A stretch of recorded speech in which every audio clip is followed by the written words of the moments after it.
crazy coaches. On the siding in Wyndham Docks, there was Gordon waiting to collect his coaches for Christmas.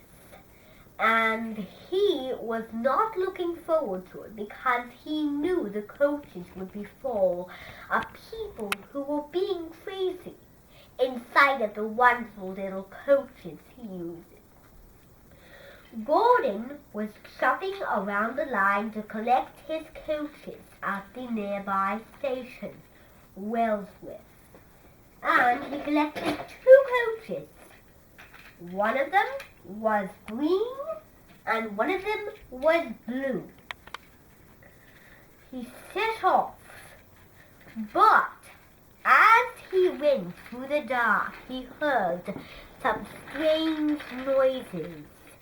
He heard hooting noises, and he heard babbling noises, and he also heard people being super funny. And what he decided to do was he decided to stop. The people were waiting on the platform, listening to very instant products. There was a chef and there was a cleaner for nice, messy rooms. The chef was making homemade hot chocolate and making the roast feast. And they were ready to go. They boarded Gordon's carriages and set off nicely for the dock. They went all the way to Madden's station. Decided to couple up to many little coaches along the line. While he was going along the line, he saw witches moving their brooms at 7:30 in the night. And what they decided to do was something legendary and something scary and evil. So what Gordon did to avoid that, he moved his carriages up and down the chair. And moved it and moved it and moved it and moved it till everyone was in the coaches because the people were not obeying the railway. They had several problems. They were complaining about how scary the night looked. "Hey, I'm not going in the scary night," one said. And they disobeyed Gordon. So all he did was take the coaches to the station to let coaches on and off.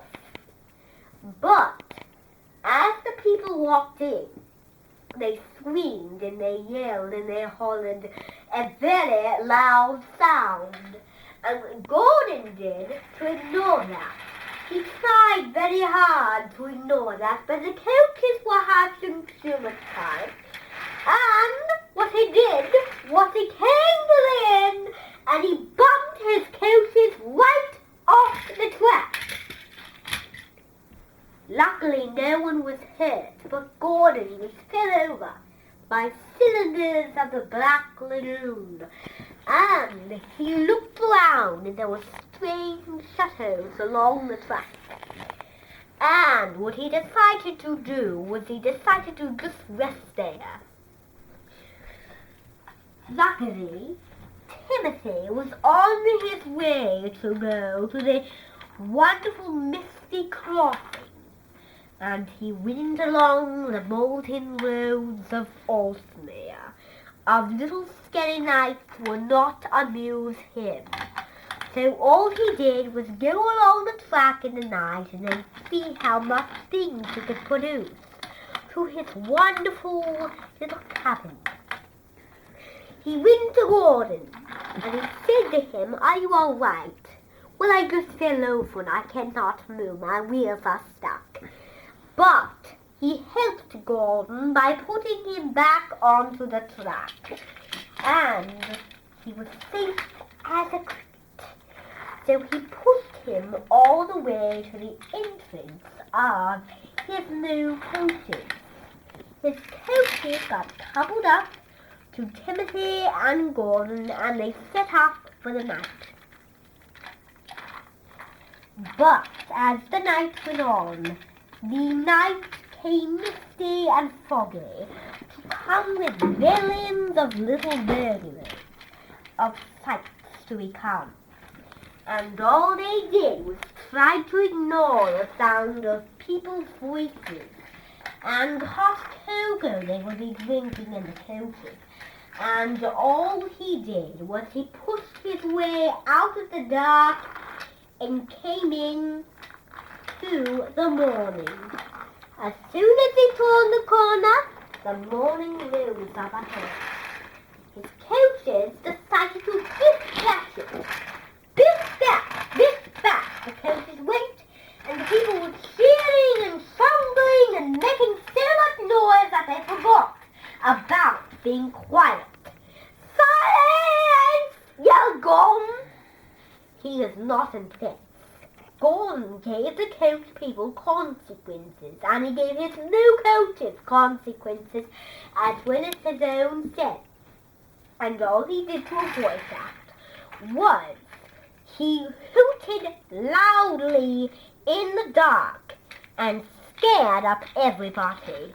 Everybody woke up and they got no sleep because Gordon was trying to drown out the wonderful little songs and singing the niceness of I love summertime till Christmas light, and all those Christmas songs that they would be singing. And all he decided to do was he decided to move along the Rosen Road till he came to a very mysterious sight. The bridge fell over. Everything had toppled and everything had broke, until he saw a little creature picking out of the branch. Hello, said the little creature, I am Mrs. Gloomberg. I can tell you the world will be near the second summer here. This is my new homestead. This is my wonderful little homestead. This is my new gloomy sex, and he is my servant. Lovely to meet you, Gordon. He didn't know the lady. What is your name? asked Gordon grandly. I am Mrs. Goodberry, the host and officer of Witch House Smug Jug. I happen to be a wonderful vodka, so please step in. So all Gordon did was step into his house and made the pleasing room of hot. But he came across another situation. The bridge fell over and the rock stuck to the earth. Now Gordon was only chance to move back to Timothy. Timothy rose smiles, and then he went back slowly across the track. And all he did was he disobeyed the person that was introducing them to his new home and making good time. And all they did was reverse and stay behind until their rope was. They stayed on the siding. They were being kidnapped by the old Javosan witch. That night they had a very bad dream. In Gordon's dream, he was being on top of a bridge and he was making good time. And then he was being sarcastic when he said that he was going on to the top of the mountain. But he really was being nice and considerate and fair.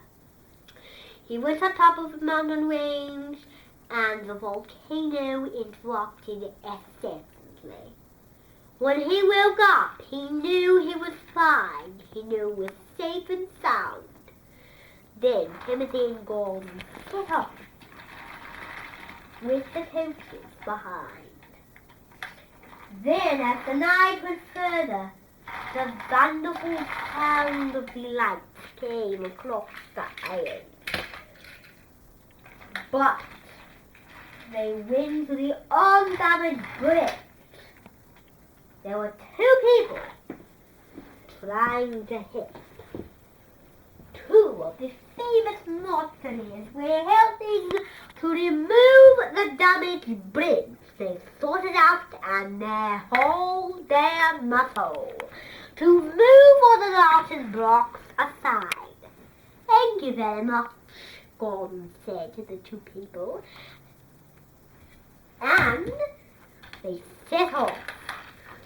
But as Gordon went through the night from the armory, he heard the coaches being loud and noisy again.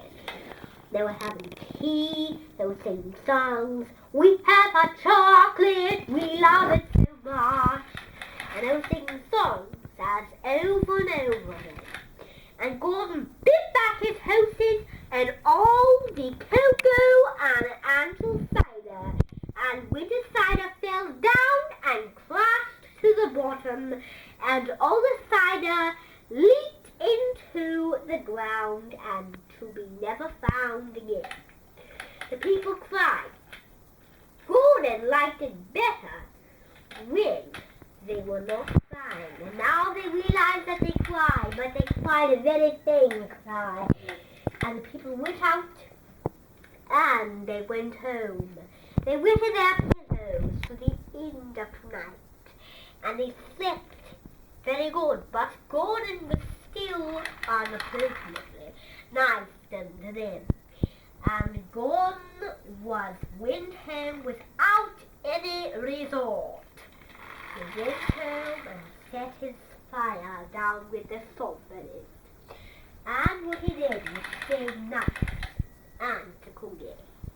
And enjoy the stars, the moon shining over the highlands, and he enjoyed all the faculties and wonderfulness of highly Thornton life. And that is the story of the crazy coaches. And until I see you when I got again, I am Libby McGoldberry. Woot!